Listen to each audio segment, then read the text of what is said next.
Hey watch lovers, Brad from Brent Miller Jewelers. And today I brought out a bunch of black divers, excuse me, all over 40 millimeters in size. I got 6 here. I'm going to mention a 7th one, but really just want to kind of ask you where you're at in your collection, in your collecting, and where you're at with your collection. If you were in the market for a black diver, and I try to pick some different price points. So I'm not going to ramble on too long. I'm not going to go over the specs or the dimensions. I will list the reviews of, I think, all of these I've done independently in the past in the description. So if you want specs and all that, please look there. Let's start off with the Hamilton Khaki Scuba here. 43 millimeter model, ceramic bezel, kind of a really nice textured dial. And I want to kind of just start at price points. I'm going to start at the lowest price point and work our way up. So $1,075 for the Hamilton.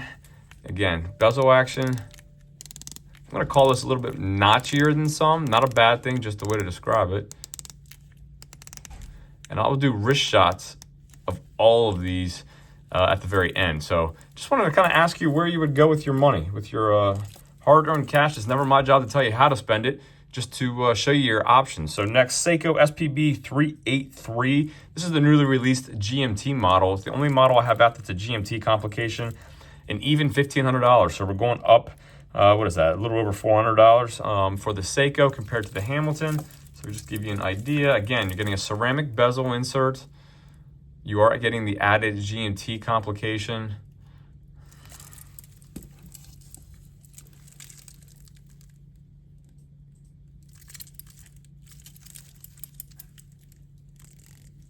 A little bit smoother of a bezel, not as less friction. Again, neither a pro nor a con, just trying to give you some description of it. Moving up from there, we're going to go up. I actually don't have one with me, but I wanted something intermediate, and so I'm just going to mention it. The Tag Heuer Aqua Racer, unfortunately, only had it on a blue dial with rubber strap right now at the moment. But on the bracelet, that's $3,500. So if you're going to start at the Hamilton at $1,075, the Seiko at $1,500, jump up to the Aqua Racer at $3,500. And then bumping up from there, I have the Tudor Pelagos, the first titanium model I'm going to show you today. $5,025 for the Tudor.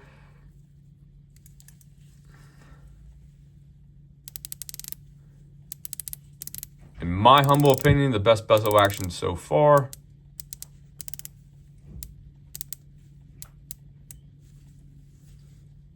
Again, all matte dial, titanium case and bracelet. And then if you're going to jump up about another $500, we're going to come up to the, excuse me, 42 millimeter Breitling Superocean Heritage. Again, sapphire bezel, or I'm sorry, ceramic bezel. You have an all matte ceramic bezel on the Tudor, which matches that matte black dial very well. And then you get into the polished ceramic on the Superocean Heritage here.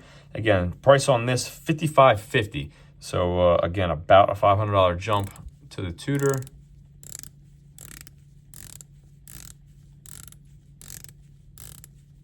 $120 click compared to the 60 click on the Tudor.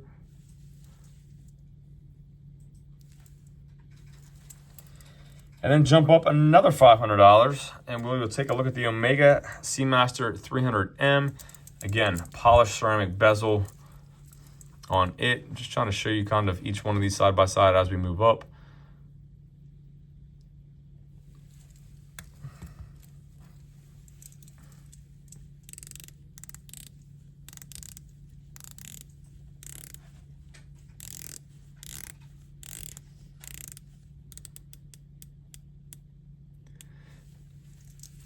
Exhibition case back on your Omega, which is, I believe, the first model here that you're going to get that feature on. I want to make sure I'm not speaking out of turn here. Yep, just making sure the Seiko was a solid. And then last but certainly not least, we are going to nearly double in price here and go to the Grand Seiko SLGA015. Probably could have grabbed the Planet Ocean, tried to find another model in between that Omega 300 and this Grand Seiko, but I didn't want to have too many watches out with me here. Admittedly, a little bit of a jump on this, but again, titanium, spring drive movement. It's going to be $11,600 on this one. So these are the 6 that I'm going to show you today.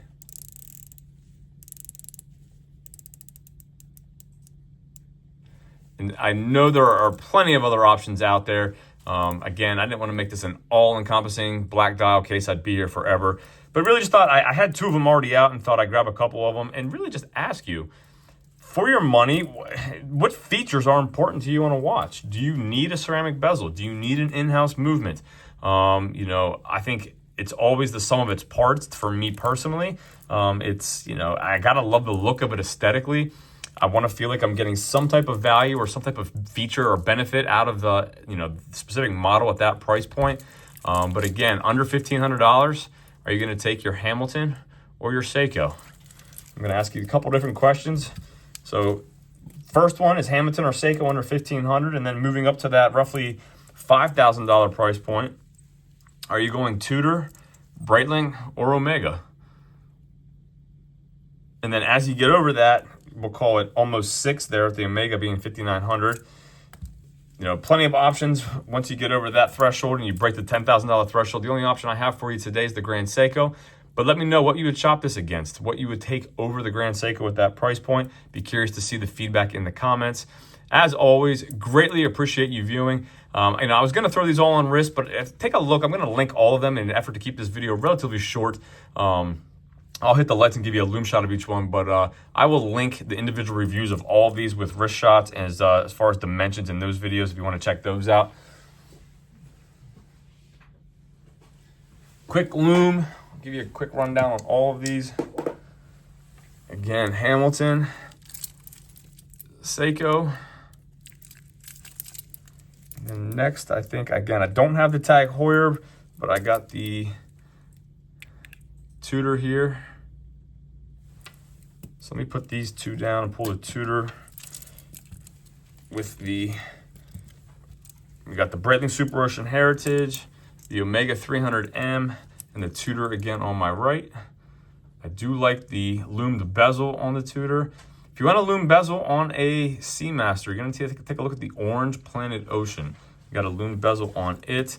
And then lastly, I will pull up, we got the Grand Seiko here as well. So as always, thanks for viewing. Let me know how you shop your dive watches, what's important to you. And if there's anything I can do for you, shoot me an email, brad@brentlmiller.com. See you all in the next video.